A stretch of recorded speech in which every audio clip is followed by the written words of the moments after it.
The reason why there's gas and bloating is because there's sort of a war going on between the friendly bacteria and the unfriendly bacteria, but that's a process. And that's actually coming for a good reason. Now, if it's really uncomfortable, back off on it and come back to it if you can, go back and forth a little bit. But the gas and the bloating in and of itself is not a bad thing. It's a symptom of healing, not a symptom of problems. And we're so conditioned to just treating symptoms as if the symptom in of itself is the issue. I'm Jon Gabriel, and I lost 220 pounds and have kept it off for over 20 years, helping thousands of people do the same.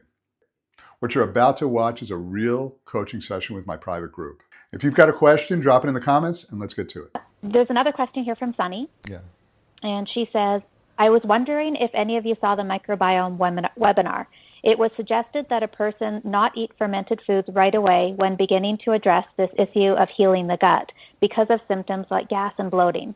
Yeah. Any thoughts on this? Yeah, I say that the gas and bloating is okay because it's really important to have get the friendly bacteria in, and there will be gas and bloating because the reason why there's gas and bloating is because there's sort of a war going on between the friendly bacteria and the unfriendly bacteria, but that's a process. And that's actually coming for a good reason. Now, if it's really uncomfortable, back off on it and come back to it if you can, go back and forth a little bit. But the gas and the bloating in and of itself is not a bad thing. It's a symptom of healing, not a symptom of problems. And we're so conditioned to just treating symptoms as if the symptom in of itself is the issue.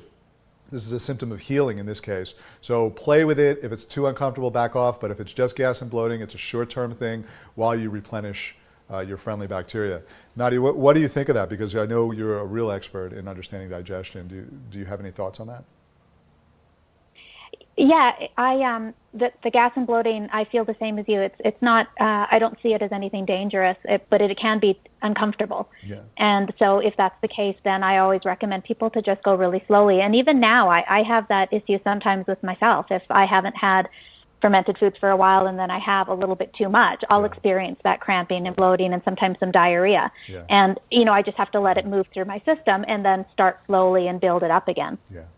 Yeah. But it is like what you said, it's a rebalancing of the gut. It's a rebalancing. Yeah, flora. Absolutely. Yeah. Okay, cool. As I mentioned earlier, if you've got a question you want answered, just put it in the comments below. If I see a lot of people asking the same thing, I'll either answer it in a future video or cover it in one of these sessions. I'm going to be releasing a new Ask Jon every day. These are real coaching calls that were previously only available inside my private programs, and I'm now making them available publicly. So if you want to follow along, you can literally watch one of these every day. Also, you'll hear me talk a lot about guided visualizations in these sessions. It's one of the most powerful ways to get your mind and body working together, helping to reduce stress and support natural weight loss. I've created over 100 of these, and many of them are available free on my app. So if you'd like to try them, you can check out the link below or scan this QR code, and I'll see you in the next video.